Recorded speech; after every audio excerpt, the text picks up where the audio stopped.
Hello बच्चों, 8th classes में आप सभी का बहुत बहुत स्वागत है।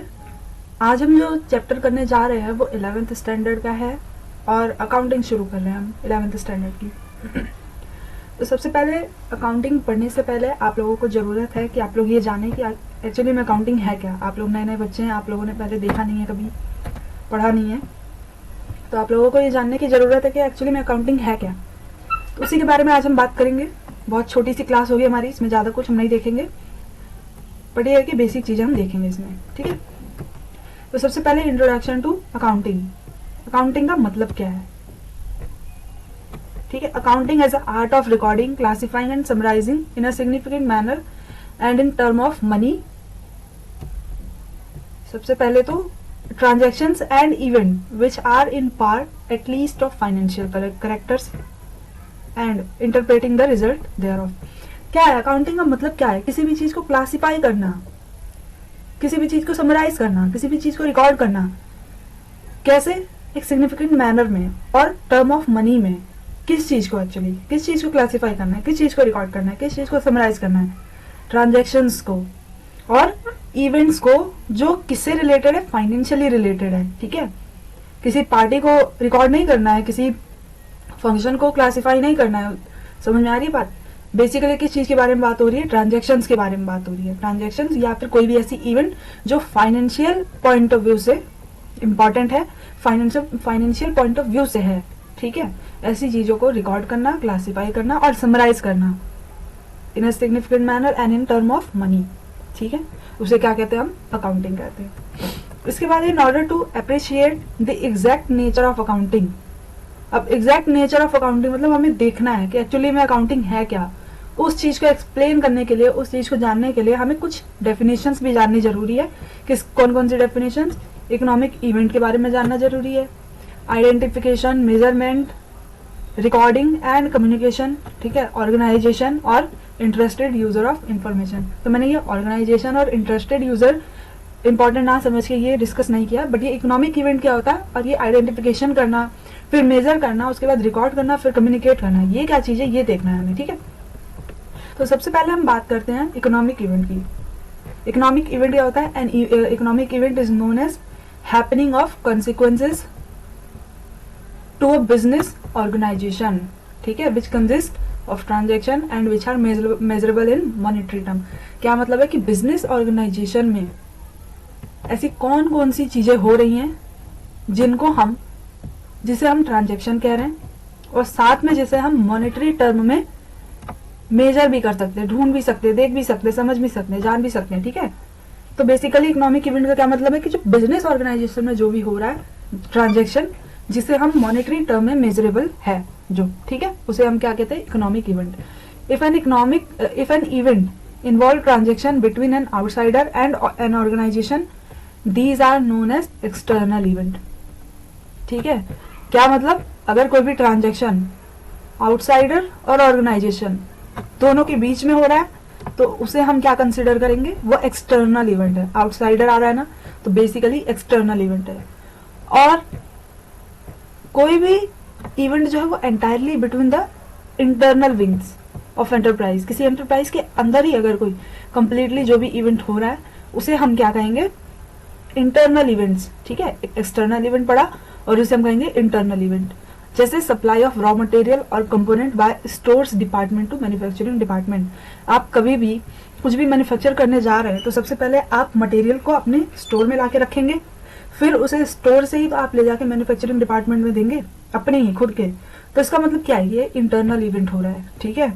Payment of wages to employ, employ आपके यहाँ काम कर रहा है, आप उसे वेजेस दे रहे हैं, what is known as internal event, ठीक है। ये सारी क्या है? इंटरनल इवेंट है।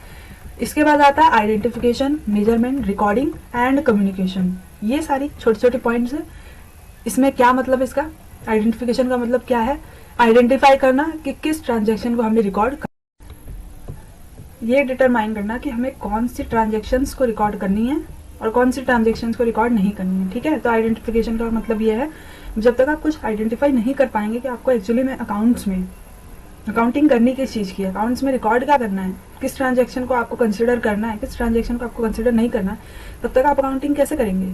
तो इसीलिए आइडेंटिफिकेशन जरूरी है। उसके बाद मेजरमेंट, मेजरमेंट का मतलब होता है it mean qualification of business transaction into financial term by using monetary unit with rupees and पैसे एज अ मेजरिंग यूनिट। मतलब आप कोई भी एस्टिमेट करेंगे, इंक्लूडिंग एस्टिमेट, क्वांटिफिकेशन करेंगे, ठीक है, कि किस बिजनेस ट्रांजेक्शन को फाइनेंशियल टर्म में by using monetary term, monetary unit, क्या आखिर एक्चुअली में किसको आप एज अ मॉनेटरी कंसिडर कर रहे हैं या नहीं, ये चीज भी मेजर करना जरूरी है।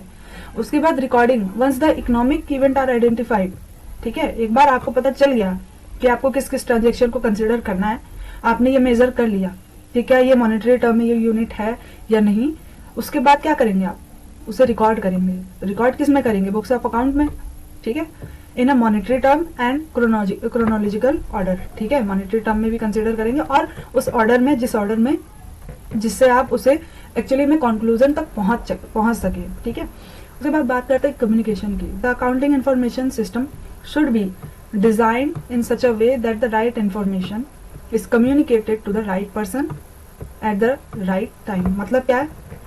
रिकॉर्डिंग का मतलब यही है कि आप उसे उस तरीके से रिकॉर्ड करें ताकि जब आपको कम्युनिकेट करना पड़े, जब आपको उसे बताना पड़े, तो आप बता सके ढंग से। मान लिया आपने उल्टा पुल्टा रिकॉर्डिंग किया है, कुछ इधर कुछ उधर या कुछ भी ऐसे उल्टे पुल्टे रिकॉर्डिंग की है, तो क्या सही टाइम पर जब आपको कोई किसी भी चीज के बारे में कुछ भी पूछा जाएगा कि ये ट्रांजेक्शन कहाँ रिकॉर्डेड है, ये ट्रांजेक्शन क्या है, या इस ट्रांजेक्शन के बारे में बताओ किससे रिलेटेड है, कैसे बताएंगे आप अगर उसे आपने ढंग से रिकॉर्ड नहीं किया होगा, ठीक है।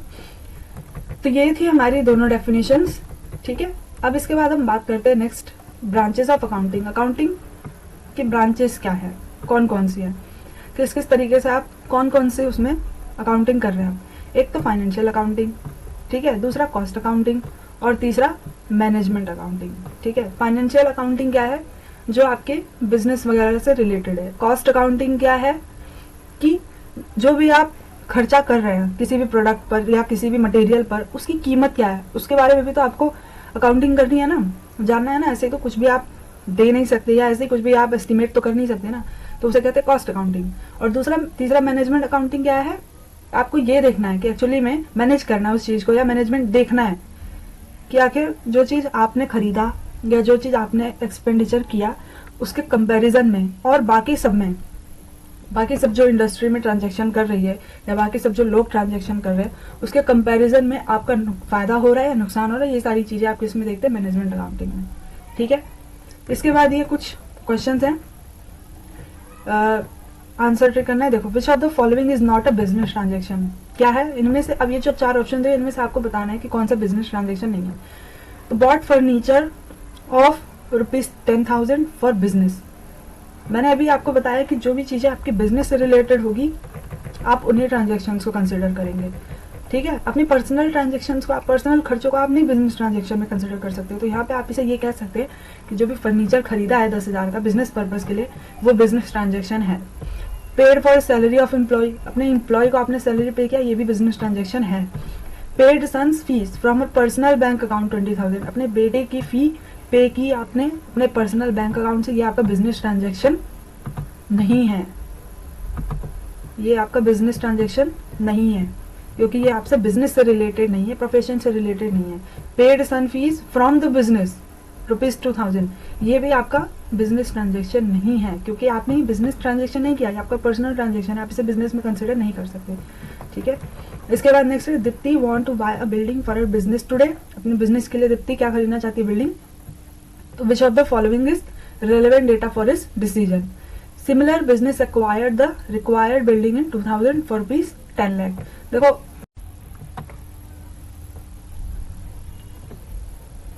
तो कहने का क्या मतलब है? देखो, business acquired and the required building in 2000 for ₹10 lakh. कहने का मतलब क्या है कि एक जिस तरीके के बिजनेस के लिए वो बिल्डिंग खरीदना चाहती है, उस तरीके के बिजनेस के लिए जो बिल्डिंग का प्राइस था वो कितना था 2000 में? ₹10 लाख। तो हो सकता है ये काम आ जाए दीप्ति के, है ना, ये काम आ सकता है। क्यों? क्योंकि आप एनालाइज करेंगे ना, पहले देखेंगे कि किसने जो बिल्डिंग में खरीदना चाहती हूँ जिस बिजनेस पर्पस के लिए, तो उस बिजनेस पर्पस के लिए उस बिल्डिंग की क्या कीमत है ना। सिमिलर बिजनेस बोला ना, similar business acquired the required building in 2000 for ₹10 lakh. तो ये हो सकता है काम आ जाए, ठीक है। इसके बाद है बिल्डिंग कॉस्ट डिटेल ऑफ 2003। अब इसमें तो कुछ सफिशिएंट डेटा ही नहीं है, इसमें क्या करेंगे हम इस पॉइंट पे, तो ये तो रेलेवेंट है ही नहीं data. Business building cost detail of 1998, इसमें भी कोई सफिशिएंट डेटा नहीं है। हाँ, इसमें है थोड़ा सा similar building cost in August 2005 for rupees 25 lakh, तो आप इसे कंसिडर कर सकते हैं कि जो बिल्डिंग खरीदना चाहती है दीप्ति, ठीक है, उसी के जैसे सेम बिल्डिंग की कीमत 2005 में कितनी थी, 25 लाख। तो ये रेलेवेंट डेटा हो सकता है दीप्ति के लिए, ठीक है। इसके बाद नेक्स्ट क्वेश्चन है which is the last step of accounting as a process of information. देखो, recording of data in the books of account, preparation of summarizing in the form of financial statement, communication of information and analyzing and interpretation। पूछा क्या है कि last step क्या है accounting के process में किसी भी इंफॉर्मेशन के लिए, क्या है। हमने पहले देखा था यहाँ पर ये सारे पॉइंट हमने यही देखे थे कि हमें करना है कैसे। सबसे पहले आइडेंटिफाई करना है, फिर मेजर करना है, फिर रिकॉर्ड करना है और उसके बाद कम्युनिकेशन करना है, ठीक है। तो यहाँ पर क्या दिया हुआ है, रिकॉर्डिंग तो हमें पहले ही करना है, प्रिपरेशन ऑफ समरीज है ना, वो भी हम पहले ही बनाते हैं, कम्युनिकेट करना है बेसिकली, ठीक है। एनालाइज और इंटरप्रिटेशन भी हम पहले ही करते हैं, ये कम्युनिकेशन हमारा लास्ट स्टेप है, ठीक है। इसके बाद which qualitative characteristic of accounting information is reflected when the accounting information is clearly presented. कौन से क्वालिटेटिव, देखो कैरेक्टरिस्टिक मैंने आपको पढ़ाया नहीं थ्योरी पॉइंट ऑफ व्यू से, क्योंकि एक ही तो चैप्टर है इसमें थ्योरी, उसके बाद सारा प्रैक्टिकल ही है, तो आप थ्योरी को कम कंसीडर कीजिए क्योंकि थ्योरी में इतना मार्क्स मिलता नहीं है। अब एक दो क्वेश्चन आएगा मेजरली, दो तीन आ जाएंगे, तो उसमें उसको कंसीडर करने की जरूरत ही नहीं है, ठीक है। तो मेन पॉइंट जो है हम उसे कंसीडर करते हैं। अब देखो ये है एसेट, ये एसेट देख रहे हैं आप। अब एसेट क्या होता है इसके बारे में जानते हैं, जो इंपॉर्टेंट है, जिसके बाद जो आपको एक्चुअली अकाउंटिंग में काम आएगा उसके बारे में हम जानते हैं।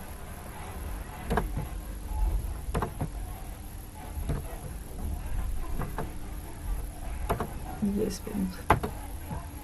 No issue. हाँ, तो एसेट के बारे में हम जानते हैं कि एक्चुअली में एसेट होता क्या है। देखो, आपने एक बिजनेस शुरू किया, आपने फर्नीचर खरीदा और बिल्डिंग जो ली आपने, जिस बिल्डिंग में आप अपना बिजनेस शुरू कर रहे हैं, जो भी उसमें एसेट रिक्वायरमेंट, मशीनरी वगैरह जो भी आप सब रख रहे हैं, वो सब क्या है, आपकी एसेट है। एसेट क्यों है, मतलब आपको उसी से तो फायदा होगा आगे चल के भविष्य में, उसी से तो आपको अर्निंग होगी, तो वो आपकी क्या है, बिजनेस की एसेट है, ठीक है। अब एसेट जो है ना वो दो तरीके का हो सकता है, क्या क्या, एक तो नॉन करेंट एसेट और एक current asset. Non current asset का मतलब क्या है, नॉन करेंट एसेट का मतलब है कि जो भी एसेट आपका लॉन्ग टाइम के लिए है, लॉन्ग पीरियड के लिए है, वो आपका क्या है, नॉन करेंट एसेट, ठीक है। और करेंट एसेट का मतलब क्या है, जो शॉर्ट टाइम में लिक्विडेट हो जाए, शॉर्ट टाइम में आप उसको ट्रांसफर कर दो या लिक्विडेट कर दो, तो वो क्या है, आपका करेंट एसेट है। नॉन करेंट एसेट में देखिए तो फिक्स एसेट, फिक्स एसेट क्या हो सकता है, देखिए जो आप मशीनरी एक बार ला के फिट करेंगे अपने बिजनेस में, तो उसको आप हर रोज तो बदलेंगे नहीं, रोज तो छोड़ो, आप महीनों में भी नहीं बदलेंगे, ना ही साल में बदलेंगे, काफी टाइम के लिए रहेगा ना, तो वो आपका करेंट नॉन करेंट एसेट हो गया, साथ में फिक्स एसेट भी हो गया। अब नॉन करेंट इन्वेस्टमेंट, आपने कहीं इन्वेस्टमेंट किया, ठीक है, आपने इन्वेस्टमेंट किया और उसे लॉन्ग टाइम के लिए किया है, जैसे इक्विटी शेयर वगैरह में आपने इन्वेस्टमेंट कर दिया, प्रेफरेंस शेयर वगैरह में कर दिया, ठीक है। अब आप उसे आज आप इन्वेस्टमेंट कर रहे हैं और आज ही आप वापस तो लेंगे नहीं उसे, है ना, लंबे समय के लिए किया, तो उसे हम कहेंगे non current investment. Deferred tax asset, उसके बाद आता है long term loans and advance, और उसके बाद अदर नॉन करेंट एसेट। मतलब क्या है इन सबका, long term loans and advance का क्या मतलब है। लॉन्ग टर्म लोन मतलब आपने लोन लिया, जैसे डिवेंचर्स होल्डर्स ये सब आ रहे हैं आपकी कंपनी में इन्वेस्टमेंट कर रहे हैं, जैसे आप इन्वेस्ट कर रहे हो वैसे बाहर वाले भी तो आके आपकी कंपनी में इन्वेस्टमेंट करेंगे, है ना। तो जो आया आज आपकी कंपनी में इन्वेस्टमेंट किया और आज ही आप उसे वापस तो करेंगे नहीं, उसका आप फायदा उठाएंगे, उसके बाद उसे आप आगे भी मतलब इंटरेस्ट वगैरह देंगे, है ना। तो जो आपने लिया लोन वगैरह लिया, जो आपने आपके पास जो इन्वेस्टमेंट आया, उसे तो आप लॉन्ग टाइम के लिए रखेंगे ना, उसको यूज करेंगे ना, आप तुरंत तो वापस कर नहीं देंगे, इसीलिए ये लॉन्ग टर्म इन्वेस्टमेंट की केस में आ रहा है, या फिर एडवांसेस, ठीक है। इसके बाद डेफर्ड टैक्स एसेट, ये भी आपके पास लॉन्ग टाइम्स के लिए ही है क्योंकि वो नॉन करेंट एसेट की कैटेगरी में आ रहा है। उसके बाद अदर नॉन करेंट एसेट जो कुछ भी हो सकता है और भी रिलेटेड, ठीक है। फिक्स एसेट को और क्लासीफाई किया है, कैसे कैसे, टेंजिबल एसेट, टेंजिबल का मतलब क्या है, ऐसा एसेट जिसे आप टच कर सकते हैं, देख सकते हैं, छू सकते हैं, ठीक है, जैसे मशीनरी वगैरह हो गई आपकी टेंजिबल एसेट है। इनटेंजिबल एसेट जो है वो आपकी, आप उसे टच नहीं कर सकते, आप उसे देख नहीं सकते, लेकिन वो एसेट है, मतलब जैसे आप कह सकते हैं गुडविल वगैरह, ठीक है, या पेटेंट राइट हो गया, आपने किसी का राइट लिया, किसी का पेटेंट लिया है, ये सब लिया आपने, तो ये आपकी भी, तो ये भी तो एसेट ही है आपकी। आप किसी का अगर पेटेंट राइट यूज कर रहे हैं, किसी और बिजनेस का आपने उनका राइट ले लिया और अपना बिजनेस उस पर शुरू कर लिया, तो वो आपकी एसेट ही तो है। कैपिटल वर्क इन प्रोग्रेस, ठीक है, और इंटेंजिबल एसेट अंडर डेवलपमेंट, ठीक है। इसके बाद आता है करंट एसेट। करंट एसेट में क्या है, जैसे लॉन्ग टर्म का मैंने बताया आप लोगों को, नॉन करंट एसेट का बताया, ठीक वैसे ही करंट एसेट का है, बस आप उसे ये कह सकते हैं कि शॉर्ट पीरियड के लिए, ठीक है। करंट इन्वेस्टमेंट, आपने कोई भी इन्वेस्टमेंट शॉर्ट टाइम के लिए किया तो वो आपका करंट इन्वेस्टमेंट कंसिडर होगा। कोई भी इन्वेंट्री अगर है आपकी, इन्वेंट्री का क्या मतलब होता है, स्टॉक, आप कोई भी मटेरियल स्टॉक में रख रहे हैं, कोई भी मटेरियल आप अपने मैन्युफैक्चरिंग डिपार्टमेंट में भेजेंगे, तो जो भी मटेरियल है बेसिकली, जो भी वो आपका क्या होगा, जो भी स्टॉक है आपके पास, सारे स्टॉक आपकी क्या है, इन्वेंट्रीज है, ठीक है। इसके बाद ट्रेड रिसीवेबल। ट्रेड रिसीवेबल का मतलब क्या है कि जो भी पैसा आपके पास आना है, ठीक है, आपने सामान बेचा अपने क्रेडिटर्स को, उन क्रेडिटर्स के पास से, सॉरी डेटर्स को, और उनसे आपको पैसा आना है, तो वो सारा आपका क्या है, ट्रेड रिसीवेबल है। उसके बाद आता है cash and cash equivalent. Cash and cash, cash जो है वो आप लॉन्ग टाइम के लिए नहीं सेव करके रख सकते हैं, आप वो आपका लिक्विडेट होता रहता है, आपका वो आज आपके हाथ में आया फिर कल आप किसी और के हाथ में, मतलब वो एक्सपेंस होता, लिक्विडेट होता रहता है, तो वो आपका करंट एसेट की कैटेगरी में आता है। जैसे यहाँ पे long term loans and advance देखा था हमने, ऐसे यहाँ पर short term loans and advance, और उसके बाद अदर करंट एसेट, ठीक है। तो ये तो हो गया आपका एसेट। एसेट दो तरह की होती है, नॉन करंट एसेट और करंट एसेट, ठीक है, और उसको भी कैसे बाइफरकेट किया ये भी हमने देख लिया। अब इसके बाद बात करते हैं लाइबिलिटी की। लाइबिलिटी क्या होती है, लाइबिलिटी भी दो तरह की होती है, नॉन करंट लाइबिलिटी। एसेट का मतलब क्या है कि जो आपके पास है, आप बिजनेस शुरू कर रहे हैं, जो आपके पास है, ठीक है, जिसके दम पर आप अपनी बिजनेस शुरू कर रहे हैं, जैसे बिल्डिंग आपने लिया वो आपकी एसेट है, मशीनरी आपने लिया वो आपकी एसेट है, कैश आप लेके जा रहे हैं, कैश आप लगा रहे हैं अपने बिजनेस में, वो आपकी एसेट है, ठीक है, ये सारी क्या है, आपकी एसेट है। अब लाइबिलिटी क्या है, कुछ उधार लेके कर रहे हैं आप, ठीक है, वो सब आपकी लाइबिलिटी है, ठीक है। लाइबिलिटी भी दो तरह की होती है, कौन कौन सी, नॉन करेंट और करंट लाइबिलिटी, ठीक है। नॉन करंट लाइबिलिटी कौन कौन सी होती है, long term borrowing, deferred tax liabilities, other long term liabilities और लॉन्ग टर्म प्रोविजंस। सेम ऊपर की तरह जैसे एसेट वैसे ये भी, बस ये है कि इसमें आपने लिया है, बोरोइंग की है आपने, उधार लिया है आपने, और लंबे समय के लिए उधार लिया है आपने, तो वो आपकी लॉन्ग टर्म बोरोइंग्स हो गई, ठीक है।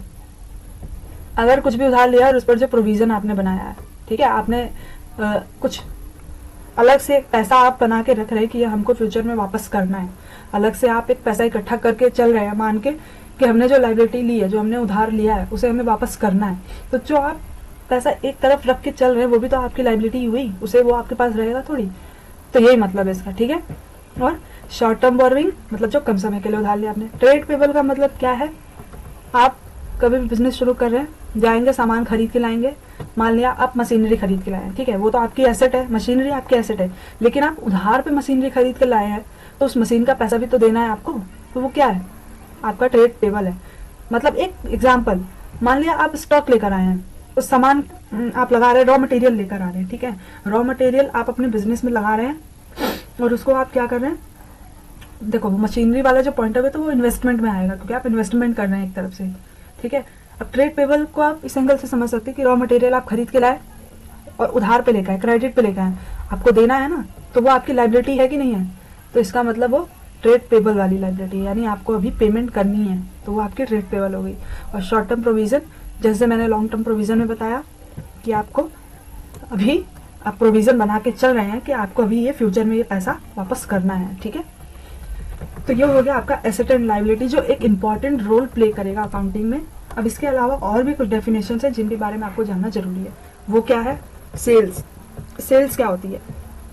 कोई भी चीज आप बेच रहे हैं, सेल कर रहे हैं, कोई भी गुड्स बेच रहे हैं या सर्विस बेच रहे हैं, ठीक है, सर्विस प्रोवाइड की कस्टमर को, और उसके बदले में या तो आपने कैश लिया या फिर आप क्रेडिट पे सेल कर रहे हैं, ठीक है। तो बेसिकली क्या है? टोटल रेवेन्यू, ठीक है।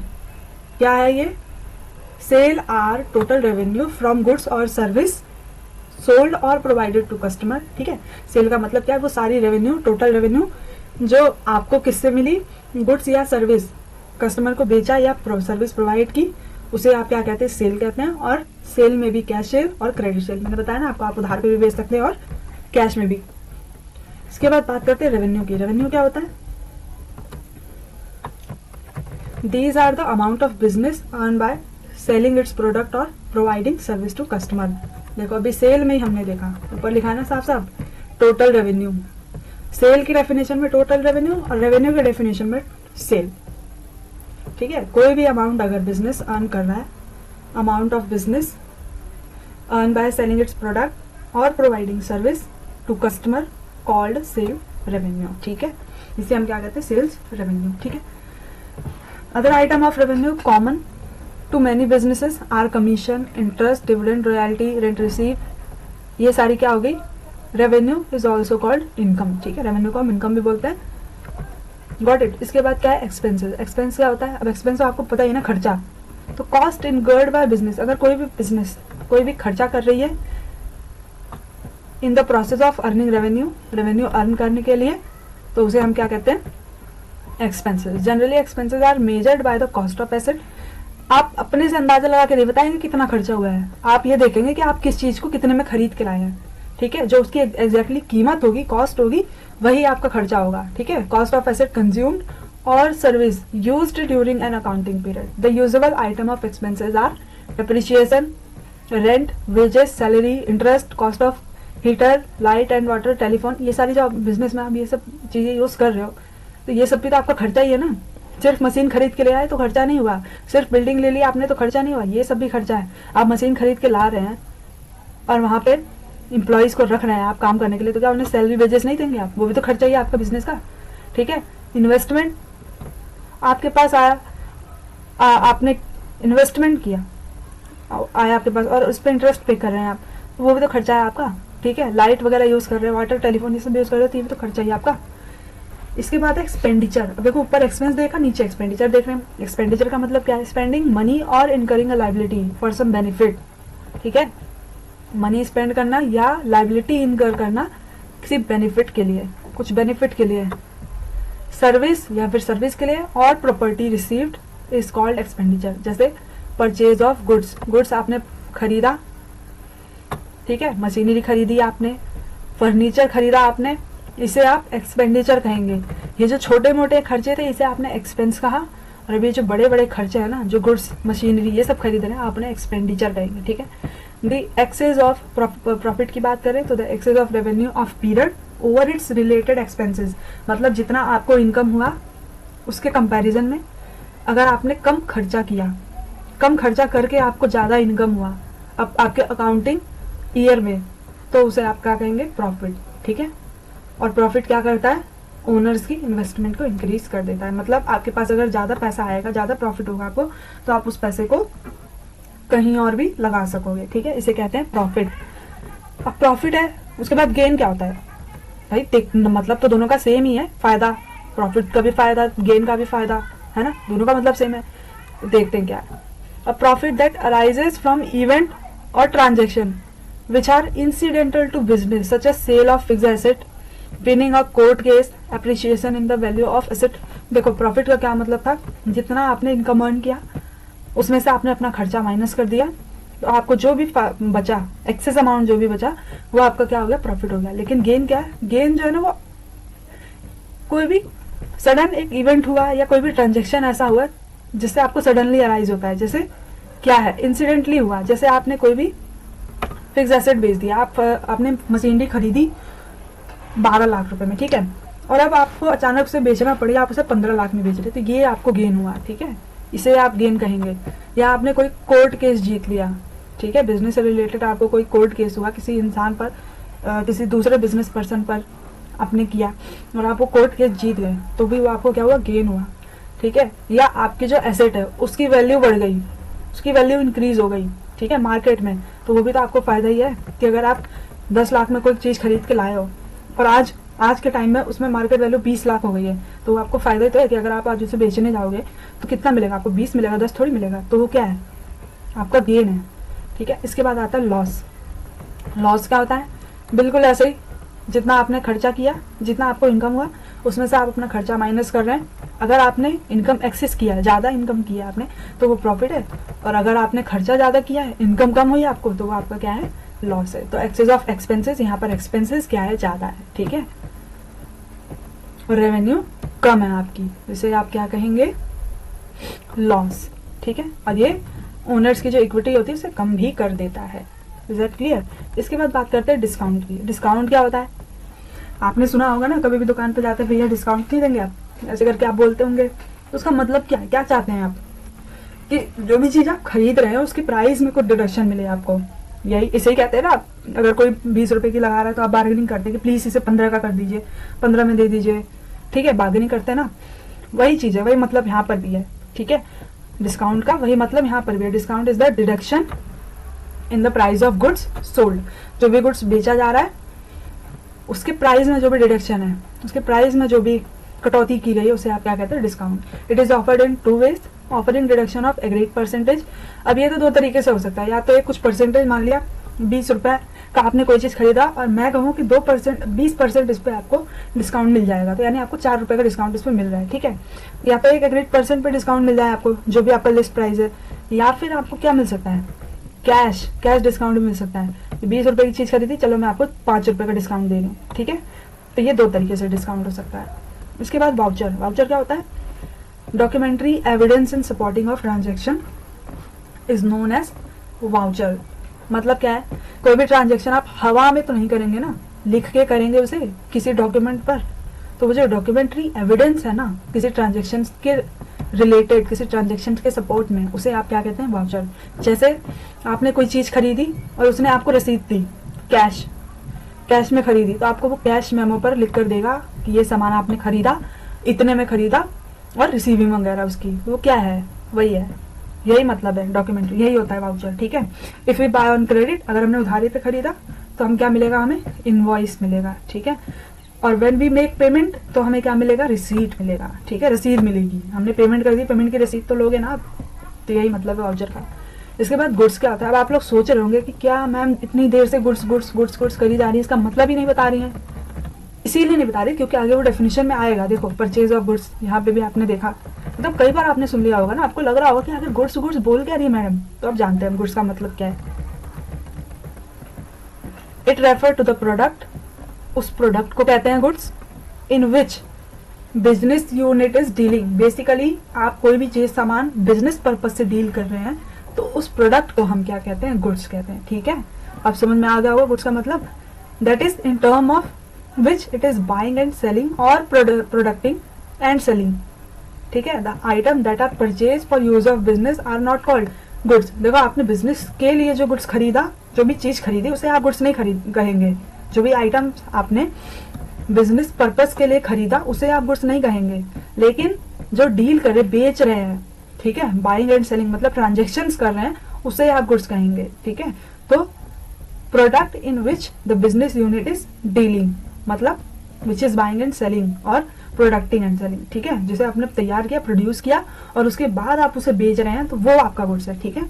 फॉर एग्जाम्पल, कोई भी फर्नीचर डीलर अगर है, आपका फर्नीचर का बिजनेस है, आप बना नहीं रहे हैं, आप खरीद रहे हैं फर्नीचर और उसके बाद उस फर्नीचर को इमीडिएट बेच दे रहे हैं, तो क्या किया, purchase of chair and tables, तो उसे आप गुड्स कहेंगे, ठीक है। अगर आपने फर्नीचर रॉ मटेरियल में खरीदा और फिर उसे आपने प्रिपेयर किया, तब आपने बेचा, तो जो आपने खरीदा वो आपका क्या होगा, वो आपका गुड्स नहीं कहलाएगा, वो आपका मटेरियल कहलाएगा, रॉ मटेरियल कहलाएगा। लेकिन जब आप उसे बेच रहे हैं प्रिपेयर करके, तब वो आपका गुड्स कहलाएगा, ठीक है। While for other it is a furniture and is treated as asset, ठीक है। समझ में आ गई बात? अभी मैंने बताया ना आपको, अगर आपका ट्रांजेक्शन है कि आप फर्नीचर खरीदे और आगे बेच दे रहे हैं, तो वो आपका गुड्स है। लेकिन अगर आपने फर्नीचर खरीदा, उसे प्रिपेयर किया, उसे तैयार किया, उसके बाद बेचा, तो जो फर्नीचर आपने खरीदा वो आपके लिए क्या था, मटेरियल था, रॉ मटेरियल था, और उसको आपने प्रिपेयर करके जब बेचा तब वो आपके लिए क्या बना, गुड्स बना। Is it clear? तो गुड्स का मतलब आपको समझ में आ गया होगा, ये भी आपके पूरे चैप्टर में काम आएगा। अब देखो यहाँ पे ड्राइंग्स। अब आप कहेंगे ड्राइंग क्या होता है, यहाँ ड्राइंग बनाया हम? नहीं, ड्राइंग नहीं बनाना, इसका मतलब होता है यहाँ पे अकाउंटिंग पर्पज में कुछ। क्या मतलब होता है? Withdrawal of money, money withdraw करना, पैसे लेना निकालना। अब आप कहेंगे बैंक से हमने पैसा निकाला तो वो ड्राइंग हो गई हमारी। अरे नहीं भाई, आगे देख लो। एंड और गुड्स, या कोई goods by the owner, business का जो ओनर है उसने, पर कहाँ से निकाला उसने? बिजनेस से, बैंक से नहीं, बिजनेस से। ठीक है, किस लिए? अपनी पर्सनल पर्पस के लिए, फॉर द पर्सनल यूज, उसे हम कहते हैं ड्राइंग। ठीक है, अगर आप बैंक से पैसे ले निकाल रहे हो अपने, तो आप उसे विड्रॉ कहेंगे, सिंपली विड्रॉ कहेंगे, आप उसे ड्राइंग नहीं कहेंगे। लेकिन आपने अपने बिजनेस से अपने पर्सनल पर्पस के लिए कोई भी पैसा अगर निकाला है, कोई भी मनी निकाला है या गुड्स लिया, तो उसे आप क्या कहेंगे? ड्राइंग। और ड्राइंग करता क्या है? जो ओनर होता है ना, उसकी इन्वेस्टमेंट को कम कर देता है। आपके बिजनेस से पैसा कम हो गया ना, तो जब आपके बिजनेस से पैसा कम हो गया तो फिर क्या, आपको इन्वेस्टमेंट आप कर पाएंगे? नहीं, मतलब उतना तो नहीं कर पाएंगे ना जितना आपने निकाल लिया। तो यही मतलब है इसका। इसके बाद बात करते हैं परचेजेस। परचेज क्या होता है? ऊपर हमने सेल देखा था, अब यहाँ परचेज। सेल मतलब हमने कुछ बेचा, परचेज मतलब हमने कुछ खरीदा। तो purchase are total amount of goods produce procured by a business on a credit and on a cash for use of sale. कोई भी चीज बेचने के लिए आपने खरीदी अपने बिजनेस में, ठीक है, या और कैसे, क्रेडिट या कैश, दोनों पे। ठीक है, उसे आप क्या कहेंगे? परचेज। इसके बाद आता है स्टॉक। स्टॉक क्या होता है? मैंने आपको बताया था स्टॉक इन्वेंट्री में बताया था कि जो भी आपका स्टॉक होता है वो इन्वेंट्री होता है। इन्वेंट्री जो होती है वो स्टॉक होती है। स्टॉक इन्वेंट्री, इन्वेंट्री स्टॉक, ऐसे। लेकिन मतलब क्या है उसका देख लेते हैं हम। Is a measure of something on hand goods. ठीक है, आपके हाथ में कुछ है। स्पेयर्स, स्पेयर्स मतलब क्या होते हैं? जो पार्ट्स होते हैं छोटे छोटे, जिनकी मदद से आप किसी चीज को प्रिपेयर कर रहे, बना रहे हैं। ठीक है, and other item in business, और कोई भी आइटम जो भी हो बिजनेस में, उसे क्या कहा जाता है? It is called stock in hand. ये तो बिजनेस के अंदर आपके पास जो स्टॉक है उसे कहा स्टॉक इन हैंड। लेकिन ट्रेडिंग कंसर्न से क्या होता है stock? The stock on hand is amount of goods which are lying unsold. Trading purpose से स्टॉक उसे कहते हैं आप जो आपका अभी तक बिका नहीं है, जो भी गुड्स आपका अभी तक बिका नहीं है, ट्रेडिंग कंसर्न में उसे आप कहते हैं स्टॉक। ठीक है, at the end of accounting period is called closing stock. और लास्ट में जब आपका फाइनेंशियल ईयर कंप्लीट हो रहा है, अकाउंटिंग ईयर जब आपका कंप्लीट हो रहा है, तो लास्ट में अगर आपके पास कुछ भी बिना बेचे आपका बचा रह गया, उसे आप क्या कहते हैं? क्लोजिंग स्टॉक, यानी एंडिंग इन्वेंट्री। भाई आपने बिजनेस शुरू किया इस अकाउंटिंग पीरियड में, पूरे साल आपने बिजनेस किया, अब आपका आज अकाउंटिंग पीरियड खत्म होने को आया है, तो अब अकाउंटिंग पीरियड जब खत्म होने को आया है तो आपके पास कुछ स्टॉक रह गया जो बिका नहीं आपका, तो वो आपका क्लोजिंग स्टॉक ही तो कहलाएगा। ठीक है, और जो भी क्लोजिंग स्टॉक है, अब आपका अगला जब अकाउंटिंग पीरियड चालू होगा तो जो क्लोजिंग स्टॉक है आपका वो क्या बन जाएगा? इमीडिएटली ओपनिंग स्टॉक बन जाएगा, क्योंकि उसी स्टॉक के साथ तो आप अपना बिजनेस शुरू कर रहे हैं आगे, नेक्स्ट अकाउंटिंग ईयर की बात करें। ठीक है, similarly opening stock is the amount of stock at the beginning of the accounting period, या फिर आप ऐसा कह सकते हैं कि जिस भी स्टॉक के साथ आप अपने बिजनेस को शुरू कर रहे हैं वो आपका अकाउंटिंग पीरियड में जो आपका शुरू हो रहा है उसे क्या कहेंगे आप?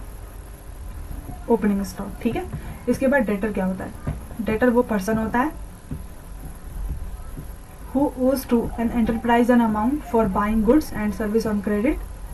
ठीक है, जिसने हमारे the total amount standing against person and or entity on closing date is shown in the balance sheet as sundry debtor on the asset side।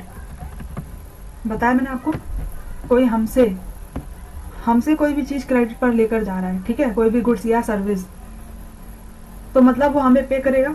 ठीक है, तो वो हमारा क्या है? Debtor. Debtor are person and और other entities who owe to an enterprise an amount for buying goods and service on credit. ठीक है, उधारी पर, तो वो क्या है? हमारा डेटर है। और क्रेडिटर क्या है? जिससे हम खरीद के ला रहे हैं। ठीक है, creditor are the person and or other entities who have to be paid by an enterprise an amount for providing the enterprise goods or services on credit, जिसे हमें पे करना है। ठीक है, वो हमारा क्या हो गया, क्रेडिटर हो गया। The total amount standing to favour of such person, हमारे पास अभी जो बकाया राशि है देने के लिए, जो बकाया अमाउंट है देने के लिए, उसे हम क्या कहेंगे, सन्ड्री क्रेडिटर, ठीक है। और वो हमारी लाइबिलिटी होगी, तो हमारी लाइबिलिटी साइड में आएगी। Is it clear? और ये पैसा हमारे पास आना है किसी से, हमें मालूम है पैसा आने वाला है, तो हमारी एसेट होगी और हमारे एसेट साइड में आएगी एज अ सन्ड्री डेटर। तो ये आपका हो गया अकाउंटिंग का इंट्रोडक्शन कंप्लीट, ठीक है। आपके अकाउंटिंग के जो इंट्रोडक्शन है, ये मैंने मेन पॉइंट्स कंसिडर किए हैं। इसके अलावा आप लोगों को और कुछ भी थ्योरी पार्ट्स में कुछ भी पढ़ने की ज़रूरत नहीं है, बस आप इसको कंसिडर कर लीजिए, इसको देख लीजिए। आप ये खुद देख लीजिए ना कि 6 पेज में, देखिए आपके अकाउंटिंग में, ये देखिए आपकी बुक का जो है ऑलमोस्ट 27 पेज है, तो मैंने 6 पेज में समराइज कर दिया। इसमें कोई भी ऐसा पॉइंट, आप पूरा चैप्टर अपना खोल के देख लीजिए, आपको कोई भी पॉइंट ऐसा नहीं होगा जो छूटा हुआ मिलेगा। और जो मैंने छोड़ा है, जो एग्जाम पर्पस के लिए मुझे इंपॉर्टेंट नहीं लगा, बस वही आपको छूटा हुआ मिलेगा। उसके अलावा मैंने सब कुछ एक्सप्लेन कर दिया है आप लोगों को, ठीक है। तो कोई भी चीज़ अगर ना समझ में आए तो फिर से आप वीडियो को दोबारा रिपीट देखिए। क्या है मैटर क्या करता है कि आप लोग इसे बार बार देखें। एक बार आपका कंसेप्ट क्लियर, तो उसके बाद आपको क्या जरूरत होगी, सिर्फ प्रैक्टिस, ठीक है। एग्जाम में स्कोर करने के लिए आपको सबसे ज्यादा क्या जरूरी है, किसी भी कंसेप्ट और किसी भी पॉइंट्स को जानने के बाद उसकी प्रैक्टिस जरूरी है, ठीक है। तो अगर पॉइंट ऑफ थ्योरी पर्पस से भी आप इसे कंसीडर करते हैं तो बहुत छोटी छोटी डेफिनेशन मैंने बनाई है। आप बुक्स में देखेंगे ना, अपनी बुक खोल के, तो इतनी बड़ी बड़ी डेफिनेशन लिखी कि देख के आपको पढ़ने का भी मन नहीं करेगा। लेकिन अब मैंने आपको ऐसे एक्सप्लेन कर दिया कि आपको खुद ही याद हो गया होगा, ठीक है। तो आप इसे गो थ्रो करें अच्छे से। अगर एक बार में नहीं समझ में आता है तो दोबारा वीडियो देखें, और उसके बाद हम प्रैक्टिकल क्वेश्चंस भी देखेंगे, उसके बाद हम प्रैक्टिकल कंसेप्ट भी कंसिडर करेंगे। So thank you so much guys.